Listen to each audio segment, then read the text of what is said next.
मसीह के जिंदा और जलाली नाम में आप सबको सलाम।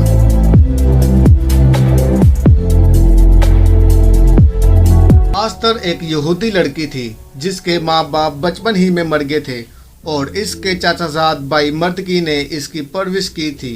इस जमाना में फारसियों की हुकूमत थी। इस जमाना में एक सूरज बादशाह हिंदुस्तान से खोज तक एक 24 सूबों पर हुकूमत करता था और एक मौके पर जब वो एक 84 दिन तक अपने सब हाकिमों और खादमों को अपनी जलील अलकदीर सल्तनत की शान व शौकत और इज्जत दिखा रहा था तो इसने मैं से मुसव्वर होकर हुक्म दिया कि वस्ती मलका को इसके हुजूर में लाए।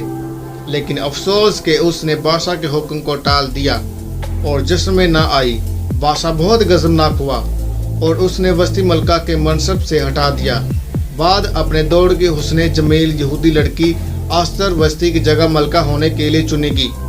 बादशाह ने आस्तर को सब औरतों से ज़्यादा प्यार किया और वो इसकी नज़र में उन सब कुंवारियों से ज़्यादा अजीज और पसंद ठहरी। बस बादशाह ने शाही ताज उसके सर पर रखा और इसे वस्ती की जगह अपनी मलका बनाया। मर्द की एक गैरतमंद और सिर्फ खुदा के आगे झुकने वाला शख्स था। वो हमान के आगे नहीं झुकता था।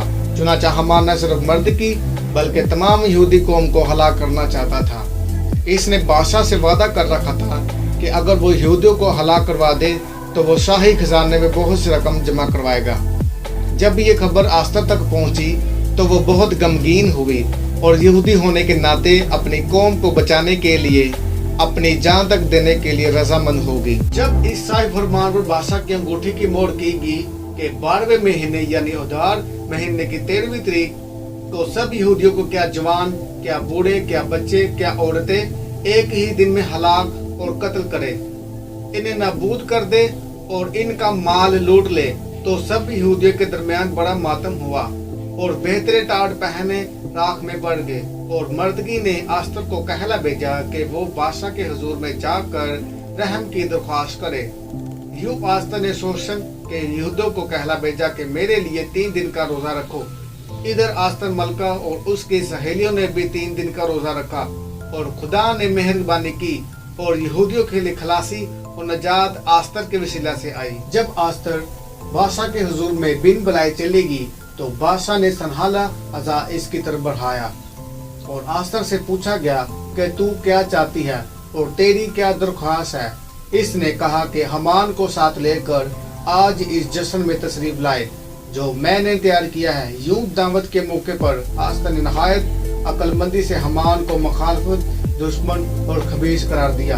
और बाद जब बादशाह ने हमान को मलका के अस्तर के तख्त के ऊपर पड़े देखा तो नहायत गज़बनाक हुआ और हमान को उसी की तैयार करदा सूली पर टांग दिया। इस दौर में मादी फारसी हुकूमत के कवानीन ला तब्दील हुआ करते थे, लेकिन मर्दगी और आस्तर ने बादशाह से 127 सूबों के यहूदियों को अपनी जान बचाने के लिए मुकाबला करने और इस सूबे की सारी फौज को यहूदियों की हमायत करने का हुक्म जारी करवाया।